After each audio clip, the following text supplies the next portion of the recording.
Jangan lupa tekan tombol subscribe dan lonceng. Terima kasih.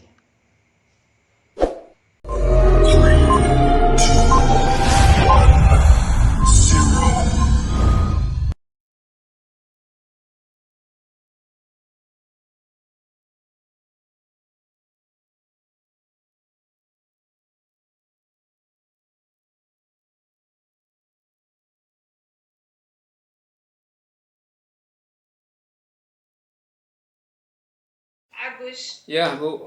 Baik. Eh, Ado, Lanjut, Pak Agus. Ado bimbingan sama saya nggak kemarin? Pak. Hmm? Iya Pak, udah 2 kali Pak, 2 kali. Bener? Bener Pak. Hah? Yang bener? Iya bener Pak, yang bareng sama Danu itu Pak. Bener Pak, yang bareng sama Danu, yang pakai baju hitam tuh Pak. Oh, gini ya, modal menyusun skripsi itu ada dua yang harus Anda kuasai. Teori sama metodologi penelitian. Dan faktor penunjang lagi adalah Anda membaca pedoman penyusunan skripsi. Kalau kamu menguasai ini, tidak akan terjadi hal-hal yang seperti tadi. Gitu.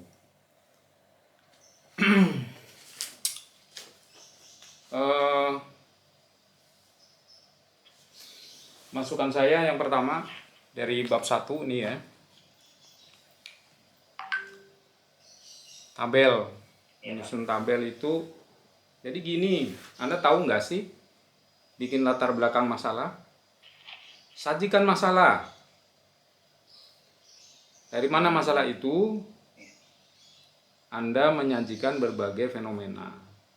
Fenomena itu satu gejala yang menampakkan bahwa disitulah ada masalah, keganjilan-keganjilan. Ditujukan dengan data mini riset atau data pra survei. Survei sebelum melakukan survei yang sesungguhnya. Survei yang dimaksud pra survei adalah survei untuk memastikan bahwa di tempat penelitianmu itu ada masalah, ada fenomena. Nah, data-data yang terkait dengan fenomena itu namanya cikal bakal dari indikator. Jadi indikator-indikator itu yang Anda bahas di bab 1. Termasuk penyajian data yang terkait dengan indikator itu. Di judul tabelnya berarti belum muncul variabel. Jadi seolah-olah kayak dipaksakan jadinya kalau ini variabel ini. Dari mana Anda menentukan variabel? Maksudnya begini, di awal cerita ini Anda sudah, ini variabel kinerja, variabel budaya organisasi, variabel kepuasan kerja. Dari mana? Anda bisa menentukan itu variabel-variabel yang dimaksud itu kan setelah Anda membaca buku, karena menghubungkan berbagai indikator yang Anda temukan di lapangan. Oh, ternyata indikator-indikator ini terkait dengan variabel A, variabel B, variabel C. Itu yang harus Anda mengerti. Jadi tabel-tabel ini judulnya jangan disebut variabel, indikator. Nah, nanti baru keterkaitan antara indikator ini, indikator-indikator masuk ini rumpun dari variabel A, variabel B, variabel C. Itu di akhir pada saat melakukan identifikasi masalah. Jadi identifikasi masalah itu adalah ketika Anda menemukan sejumlah indikator ini ternyata terkait dengan variabel. Nah, setelah ini terkait dengan variabel, baru variabel A dan variabel B ada hubungannya enggak? Keterkaitannya bagaimana? Saling mempengaruhi atau A mempengaruhi B atau A mempengaruhi C melalui B, itu semuanya mendasarkan kepada jurnal hasil penelitian terdahulu. Seperti yang Anda cantumkan di sini, Anda penelitian disebut riset gap Anda di situ, tetapi tidak bunyi. Nggak ada riset gap di situ yang kamu sebutkan. Jadi gunanya apa? Saya kadang-kadang nggak ngerti nih, mahasiswa ini paham nggak mencantumkan berbagai eh, hasil penelitian terdahulu, gunanya untuk apa? Gunanya untuk ini loh, jurnal-jurnal hasil penelitian terdahulu yang saya gunakan untuk mengkaitkan variabel X, katakanlah ya, yang mempengaruhi variabel Y, atau variabel X mempengaruhi variabel Y melalui variabel Y, sehingga baru muncul judul penelitian. Gitu. Kemudian dimensi dan indikator dari setiap variabel itu hendaknya Anda mengeksplorasi juga, bukan cuma dari satu ahli saja. Cari buku yang kredibel. Seperti tadi yang sampaikan Pak Guston, jangan mencari buku yang sembarangan. Artinya sembarangan itu begini, Anda mencari buku itu sebaiknya cari buku yang kredibel. Yang kredibel adalah buku yang ditulis oleh pakar yang memang ahli meneliti bidang itu.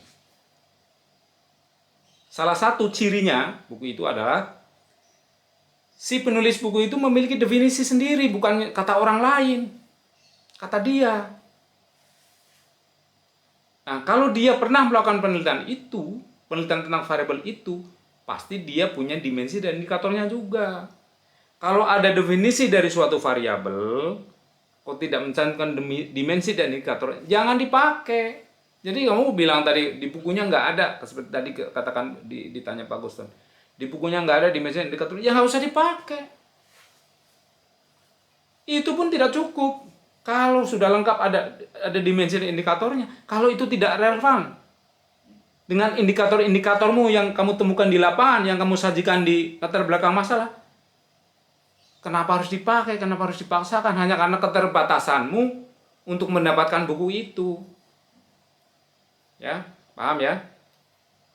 Paham. Oke.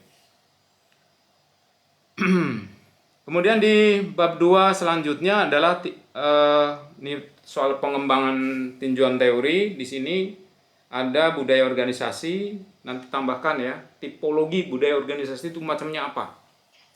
Ada berapa macam tipologi budaya organisasi. Sehingga nanti kamu temukan di bab 4 itu budaya organisasi yang ada di tempat penelitianmu itu masuk dalam tipologi budaya organisasi yang seperti apa.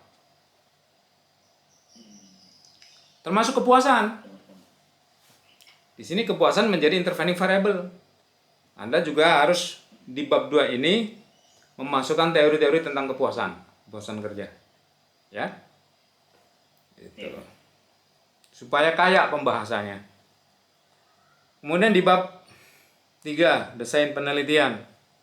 Di awal-awal penyajian desain penelitian, Anda sebaiknya juga mencoba mengulas kembali tujuan penelitian. Misalkan tujuan penelitian ini menguji pengaruh X1 terhadap Y, X2 terhadap Y, X1 dan X2 terhadap Y melalui I. Nah, baru bicara tentang jenis penelitian. Penelitian ini merupakan confirmatory research atau explanatory research atau apa gitu. Ya. Dengan metode survei dan seterusnya, itu namanya desain. Jadi yang lengkap maksud saya. Kalau bicara desain itu yang lengkap. Operasionalisasi variabel. Di sini di operasionalisasi variabel, kamu masih menggunakan definisinya orang lain. Yang kamu masukkan di dalam operasionalisasi variabel ini adalah definisimu sebagai hasil sintesa atau sebagai hasil ekstraksi dari sejumlah definisi dari para pakar. Ini mendefinisikan operasi setiap variabel. Macam kesimpulan ya Pak ya? Bukan kesimpulan. Sintesa nanti disesuaikan, dicocokkan dengan dimensi atau indikator yang ada di lapangan itu. Sehingga tadi yang saya bilang, cari definisi yang relevan. Supaya definisi dari variabel ini pun ya juga relevan dengan kepentingan penelitianmu atau dengan indikator-indikator yang kamu temukan di lapangan yang kamu sajikan di bab 1. Gitu.